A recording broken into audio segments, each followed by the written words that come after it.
नमस्कार मंडळी, तुम्हाला माहिती आहे का की विक्रम सोलरचा IPO मार्केटमध्ये येताच फुल्ली सबस्क्राईब झाला आहे। इतक्या झटपट लोकांनी या IPO मध्ये का गुंतवणूक केली असेल, तर यामध्ये खरंच दम आहे का आणि लिस्टिंग गेन मिळणार का, हे सगळं आपण या व्हिडिओत डिटेलमध्ये समजून घेणार आहोत।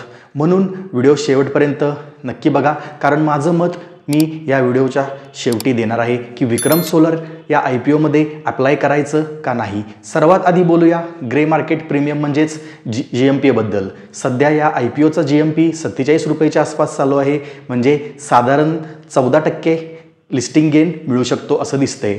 लॉटच्या हिशोबाने पाहिलं तर साधारण 2000 रुपयापर्यंत फायदा मिळण्याची शक्यता आहे। पण लक्षात ठेवा, GMP म्हणजे फक्त अंदाज आहे, हे दररोज बदलत असतं मार्केट, त्यामुळे फक्त GMP वर विश्वास ठेवून गुंतवणूक करणं धोकादायक ठरू शकतं। विक्रम सोलर ही कंपनी कोलकाता बेस्ड असून 2005 मध्ये सुरू झाली आहे। ही company solar PV modules manufacture करते, म्हणजेच सोलर पॅनल्स बनवते। सोबतच ही कंपनी EPC म्हणजे इंजिनिअरिंग, प्रोक्युरमेंट, कन्स्ट्रक्शन आणि O&M म्हणजे ऑपरेशन अँड मेंटेनन्स सर्व्हिसेस सुद्धा पुरवते। या कंपनीची सुरुवात 12 मेगावॅट क्षमतेपासून झाली आणि आता त्यांची क्षमता 4.5 गिगावॅटपर्यंत पोहोचली आहे। आज विक्रम सोलर ही भारतामधील टॉप सोलर मॉड्यूल मेकर्सपैकी एक आहे। यांचे मॉड्यूल्स आज 39 देशांमध्ये वापरले जातात। आता IPOच्या डिटेल्स जाणून घेऊयात। या IPOचा प्राइस ब्रँड या ठिकाणी 315 रुपये ते 322 रुपये प्रति शेअर ठेवण्यात आला आहे। टोटल इश्यू साईज या ठिकाणी होणार आहे 2079 कोटी रुपयाचा, ज्यातून 1500 कोटी रुपयाचा इथे फ्रेश इश्यू असणार आहे। 579 कोटी रुपयाचा इथे ऑफर फॉर सेल ठेवण्यात आला आहे। फेस व्हॅल्यू इथे 10 रुपये प्रति शेअर ठेवली आहे। एक लॉट या ठिकाणी 45 शेअर्स ठरवण्यात आले आहे, म्हणजे अप्लाय करण्यासाठी मिनिमम गुंतवणूक ही 14,940 रुपये आहे। या IPOचे लिस्टिंग 26 ऑगस्टला ऑलरेडी झाले आहे। फंड्सचा वापर कंपनी प्रामुख्याने प्रोजेक्ट 1 आणि प्रोजेक्ट 2 साठी कॅपिटल एक्सपेंडिचर करण्यासाठी करणार आहे। कंपनीचे फायनान्शियल्स आता बघूयात। फायनान्शियल इयर 2025 मध्ये कंपनीचे ॲसेट्स 2832 कोटी रुपयाच्या आसपास पोहोचलेत। याच्या रेव्हेन्यूमध्ये सातत्याने इयर ऑन इयर ग्रोथ होत आहे।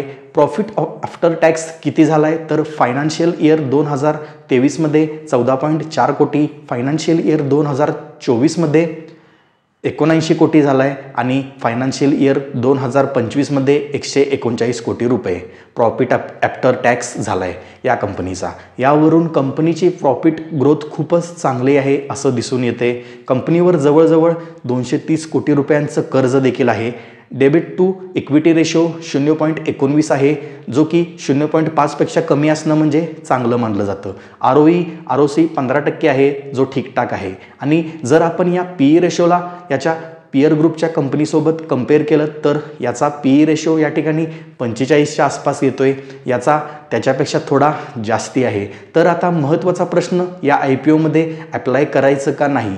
आता लिस्टिंग गेनच्या दृष्टीने बघायचं झालं तर GMP सध्या पॉझिटिव्ह आहे, 14%च्या आसपास आहे।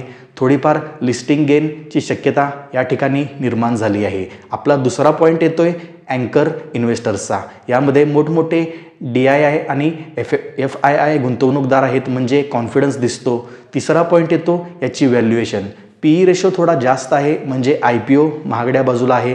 ओव्हरऑल बघता कंपनीचे फंडामेंटल्स ठीक आहेत, ग्रोथ पण चांगली आहे, डिमांड खूप आहे। पण तुमचा डिसिजन तुमच्या रिसर्चनुसार करा, काळजीपूर्वक सगळा रिसर्च करा आणि मग पुढचा विचार करा। तुम्हाला काय वाटतं या IPO बद्दल मला कमेंट सेक्शनमध्ये जरूर सांगा। आणि व्हिडिओ आवडला असेल तर व्हिडिओला लाईक करा आणि चॅनलला सबस्क्राईब करा, कारण मी आता या चॅनलवरती लेटेस्ट IPO बद्दल सुद्धा कुठला लॉन्च झाला याची सुद्धा माहिती या चॅनलवरती इथून पुढे द्यायला सुरुवात करणार आहे। तर चॅनलला नक्की सबस्क्राईब करा। धन्यवाद।